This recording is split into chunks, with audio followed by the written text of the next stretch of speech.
வணக்கம். உங்கள் அனைவரையும் மீண்டும் சந்திப்பதில் மற்றற்ற மகிழ்ச்சி. இன்னைக்கு நாம பேசப் போற டாபிக் என்னன்னு பார்த்தீங்கன்னா, தமிழ்நாட்டில் புதிதாக உருவாகி இருக்கின்ற கூட்டணி. அந்த கூட்டணி தேர்தல் வரை நீடிக்குமா? அல்லது பாஜக, அதிமுக, பாமக இந்த 3 கட்சிகளும் அந்த கூட்டணியை தங்களுடன் இணைத்துக் கொள்வார்களா? இல்ல அந்த கூட்டணியை நீர்த்துப் போக செய்வார்களா? அப்படிங்கிறது தான். எந்த கூட்டணி அப்படின்னு உங்களுக்கே புரிஞ்சிருக்கும்.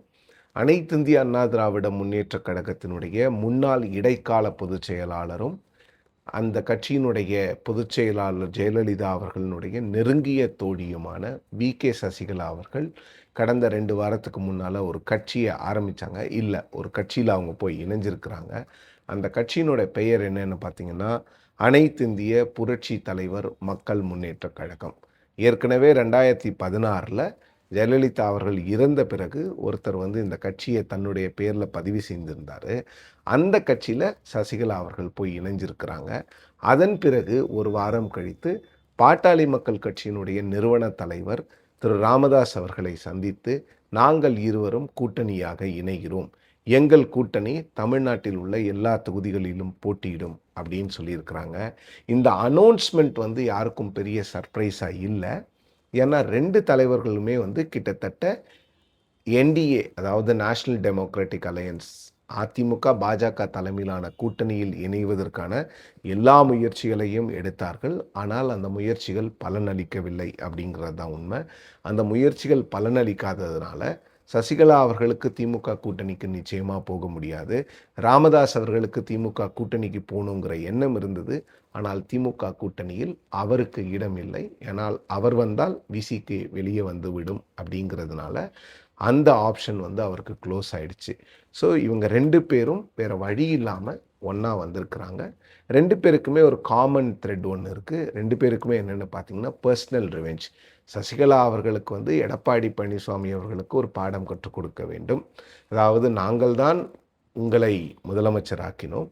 ஆனால் எங்களுக்கு எதிராகவே இன்று நீங்கள் இருக்கிறீர்கள். அதனால் நீங்கள் என்னைக்கும் முதலமைச்சர் ஆகக்கூடாது அப்படிங்கிற வகையில சசிகலா அவர்களும், திரு ராமதாஸ் அவர்களை பொறுத்தவரையில் அவருடைய மகன் திரு அன்புமணி ராமதாஸ் இன்று பாட்டாளி மக்கள் கட்சியினுடைய தலைவராக மட்டுமில்லாமல் அந்த கட்சியை கம்ப்ளீட்டாக டேக் ஓவர் பண்ணிட்டாரு, கண்ட்ரோல் எடுத்துக்கிட்டாரு. அவர் மீது இவருக்கு இருக்கக்கூடிய அந்த பர்சனல் ரிவெஞ்ச், நான் ஆரம்பித்த கட்சியை நீங்கள் எடுத்துக்கிட்டீங்க, நான் உங்களுக்கு பாடம் புகட்டுறேன். ஸோ இந்த பர்சனல் ரிவெஞ்ச் எப்போவுமே எலக்டோரல் ஃபீல்டில் பெருமளவுக்கு ஒர்க் அவுட் ஆகாது, unless you are very very powerful. இப்போ ராமதாஸ் அவர்கள்கிட்ட மாம்பழம் சின்னம் இருந்து அப்பா அவர் ரிவெஞ்ச் எடுக்கிறது வேற. மாம்பழம் சின்னம் இல்லாமல் அவர் எந்த சின்னத்தை அந்த கட்சியினுடைய எலெக்ஷன் சிம்பிளாக கொண்டு வந்தாரோ அந்த சின்னத்துக்கு எதிராக அவர் பிரச்சாரம் பண்ணுறது அது கம்ப்ளீட்லி டிஃப்ரெண்ட்டாக இருக்கும். ஏன்னா அந்த மாம்பழ சின்னம் அப்படிங்கிறது பாமகவினுடைய ஐடென்டிட்டி. ராமதாஸ் அவர்கள் எப்படி ஐடென்டிட்டியோ அதே மாதிரி பாமகவினுடைய இன்னொரு ஐடென்டிட்டியாக அந்த மாம்பழ சின்னம் பார்க்கப்படுகிறது. ஸோ இப்போ இந்த பர்சனல் ரிவெஞ்சால் வந்த இந்த அலையன்ஸ் முதல்ல எடுப்படுமா அப்படிங்கிறத விட, இந்த அலையன்ஸ் எலெக்ஷன் வரைக்கும் வருமா அப்படிங்கிறது தான் முதல் கேள்வி.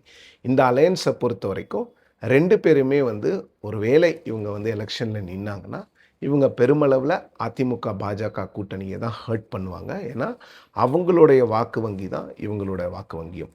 சசிகலா அவர்கள் முக்குளத்தோர் மக்கள் அதிகமாக வாழுகின்ற பகுதிகளில் கேண்டிடேட்டை ஃபீல் பண்ணாங்கன்னா, அவங்களுக்கு ஒரு தொகுதிக்கு 1000 வாக்குகள், 2000 வாக்குகள் வந்தாலும் கூட அந்த வாக்குகள் அதிமுக கூட்டணியை தான் பாதிக்கும். வேறு எந்த கூட்டணியும் பாதிக்காது. மாறாக அது திமுகவுக்கு சாதகமாக இருக்கும். இப்போது பாமகவை எடுத்துக்கிட்டிங்கன்னா, நார்தன் தமிழ்நாடு, சென்ட்ரல் தமிழ்நாடு இந்த 2 ரீஜன்ஸ்லேயும் தான் பாமக பெருமளவில் தங்களுடைய இன்ஃப்ளூயன்ஸை வச்சுருக்கிறாங்க. இந்த 2 இடத்துலையும் ராமதாஸ் அவர்கள் எல்லா தொகுதிகளையும் கேண்டிடேட் போட்டாலும் கூட, இல்லை வன்னியர்கள் அதிகமாக வாழுகின்ற பகுதிகளில் அவர் கேண்டிடேட் போட்டால் கூட, அவர் மீண்டும் ஹர்ட் பண்ண போகிறது இவங்கள தான். ஏன்னா அவருடைய முகத்திற்கும் அவருடைய அந்த ஒர்க்குக்கும் மக்கள் ஓட்டு போட்டாங்கன்னா அப்போ என்ன ஆகும்?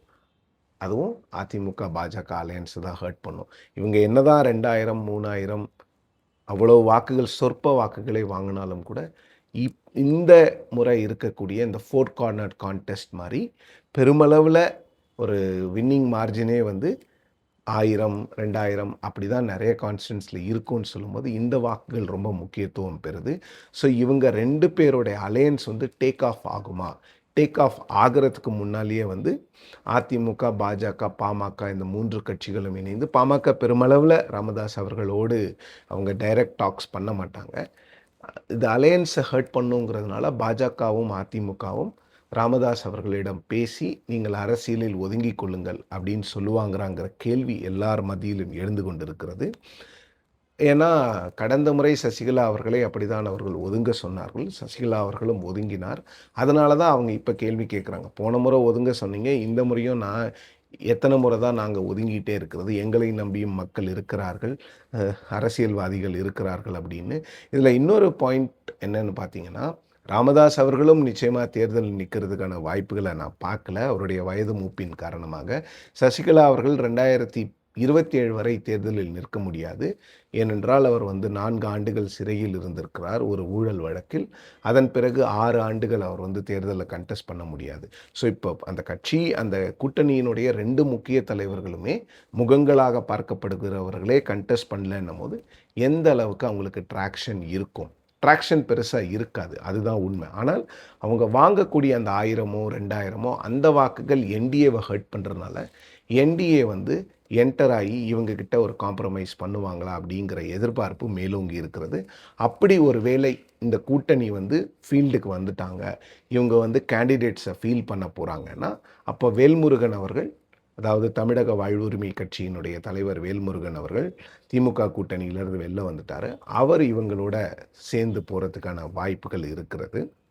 ஸோ இப்படி தான் இந்த அலையன்ஸ் வந்து இருக்கிறதுக்கான வாய்ப்புகள் இருக்கிறது. ஏற்கனவே சொன்ன மாதிரி அவங்களால வந்து எந்த இடத்துலையும் ஜெயிக்க முடியாது. ஜெயிக்கிறதுக்கான இடத்துக்கு கூட அவங்களால நகர முடியாது. ஏன்னா அவங்களுக்கான ஓட் பேங்க் அப்படிங்கிறது வந்து ரொம்ப ரொம்ப குறைவு தான். ஆனால் அதிமுக கூட்டணியினுடைய வெற்றி வாய்ப்பை பறிக்கக்கூடிய இடங்களில் நிறைய இடங்களில் இவங்க இருப்பாங்கங்கிறதுனால இவங்க வந்து ஒரு ஸ்பாய்லராக பார்க்கப்படுகிறாங்க. எப்போவுமே இந்த ஸ்பாய்லர்ஸ் வந்து ரொம்ப பிரச்சனைகள். கடந்த முறையும் கூட அதிமுக கூட்டணிக்கு வந்து டிடிவி தினகரன் அவர்களை வந்து இபிஎஸ் அவர்கள் ஏற்றுக்கொள்ள மாட்டேன்னு சொன்னார். அதனால் அவங்க பல இடங்களில் வெற்றி வாய்ப்பை இழந்தார்கள். இப்போ டி நகர் கான்ஸ்டிடுவன்சி தமிழ்நாட்டில் எடுத்துக்கிட்டிங்கன்னா சென்னையில் 137 வாக்குகளில் தான் திமுகவினுடைய வேட்பாளர் திரு ஜே கருணாநிதி வெற்றி பெற்றார். அதிமுகவினுடைய வேட்பாளர் பி சத்யநாராயணன் 137 ஓட்டில் தான் வந்து வெற்றி வாய்ப்பை இழந்தார். அமமுக அங்கே பெற்ற வாக்குகள் 700. ஸோ ஒரு வேளை அதில் வந்து ஒரு 150 வாக்குகள் வந்திருந்தா கூட ஒரு 13 வாக்குகள் வித்தியாசத்தில் சத்யா ஜெயிச்சிருக்கலாம் அப்படிங்கிறது தான் அனாலிசிஸ். ஸோ அந்த மாதிரி நிறைய இடங்களில் வந்து டிடிவி தினகரன் அவர்கள் வந்து அதிமுக பாஜக கூட்டணியினுடைய சான்சஸை ஸ்பாயில் பண்ணார். ஸோ அந்த மாதிரி இந்த முறை நடக்கக்கூடாது அப்படின்னு நினச்சாங்கன்னா அவங்க நிச்சயமாக இவங்க 2 பேர்கிட்ட பேசி மீண்டும் ஒதுங்கிக் கொள்ளுங்கள் அப்படின்னு சொல்லுவாங்க. இதில் இன்னொரு ஒரு பொலிட்டிக்கல் அனாலிசிஸும் இருக்குது. ஒருவேளை இவங்க வந்து டிஎம்கேக்கு ஹெல்ப் பண்ணுறாங்களோ அப்படிங்கிற மாதிரி ஒரு தாட்டும் இருக்குது. அந்த தாட் எங்கேருந்து வருதுன்னா, இவங்களுடைய எதிரி, அதாவது சசிகலா அவர்கள் நினைக்கிறது வந்து இபிஎஸ் மீண்டும் முதலமைச்சர் ஆகக்கூடாது. ராமதாஸ் அவர்களுக்கு அன்புமணி அவர்களுடைய பாமக பெருமளவில் சீட்ஸை ஜெயிச்சிடக்கூடாது. பெருமளவில் அவங்க தான் பாமகங்கிற மாதிரி இந்த எலெக்ஷன் அவங்களுக்கு வந்து ஒரு ரெகக்னிஷனை கொடுத்துடக்கூடாது. ஸோ அப்போ இவங்க 2 பேருக்கான எதிரி அந்த கூட்டணியில் இருக்கும் பொழுது எதிரிக்கு எதிரி நண்பன் அப்படிங்கிற மாதிரி இவங்க திமுகவோட ஒரு அண்டர் கிரவுண்ட் டீலிங் வச்சுக்கிட்டு இவங்க இந்த அலையன்ஸை பேசுகிறாங்களா அப்படிங்கிற அந்த டாக்ஸும் இருக்குது. அதற்கான கிரெடிபிள் எவிடன்ஸ் இன்னும் இல்லை. பட் ராமதாஸ் அவர்களை பொறுத்தவரையில் அவருக்கு வந்து இந்த கூட்டணியில் பெருமளவுக்கு இஷ்டம் இல்லைன்னாலும் பொலிட்டிக்கல் கம்பல்ஷன்னால் அவர் போயிருக்காரு அப்படின்னு சொல்கிறாங்க. சேலம் சட்டமன்ற தொகுதியிலிருந்து தேர்ந்தெடுக்கப்பட்ட திரு அருள் அவரே வந்து ராமதாஸ் அவர்களுடைய முடிவு வந்து எங்களுக்கு ஏமாற்றத்தை அளிக்கிறது அப்படின்னு சொல்லியிருக்கிறாரு. அது மட்டும் இல்லாமல் நிறைய ராமதாஸ் அவர்களுடைய சப்போர்ட்டர்ஸ் வந்து இந்த கூட்டணியை விரும்பலை, நம்ம ஒன்று திமுக கூட்டணிக்கு போயிருக்கணும், அப்படி இல்லைனா அதிமுக கூட்டணிக்கு போயிருக்கணும் அப்படின்னு சொல்கிறாங்க. அதிமுக கூட்டணியில் அவர்கள் சேர்க்கக்கூடாது அப்படிங்கிறதுல அன்புமணி தெளிவாக இருக்கிறார். அதே போன்று திமுக கூட்டணியில் இவர்களை சேர்க்கக்கூடாது அப்படிங்கிறதுல திருமாவளவன் ரொம்ப தீர்க்கமாக இருந்ததுனால தான் இவங்களுக்கு வேறு ஆப்ஷன்ஸ் இல்லாமல் போச்சு. ஆரம்பித்த இடத்துலையே நான் இந்த வீடியோவை முடிக்கிறேன். இந்த அலையன்ஸ் முதல்ல டேக் ஆஃப் ஆகுமா? டேக் ஆஃப் ஆனால் எந்த அளவுக்கு இவங்க வந்து ஓட்டை ஸ்ப்ளிட் பண்ணுவாங்க? 2வது, டேக் ஆஃப் ஆக பாஜகவும் அதிமுகவும் விடுமா? அப்படி டேக் ஆஃப் ஆகலைன்னா டிஎம்கேக்கு கொஞ்சம் பேட் நியூஸ், ஏடிஎம்கே என்டிஏ அலையன்ஸ்க்கு ஒரு குட் நியூஸ். டேக் ஆஃப் ஆயிடுச்சுன்னா டிஎம்கேக்கு குட் நியூஸ், ஏடிஎம்கே என்டிஏக்கு பேட் நியூஸாக தான் இருக்கும். மீண்டும் இன்னொரு வீடியோவில் உங்களை சந்திக்கும் வரை நன்றி, வணக்கம்.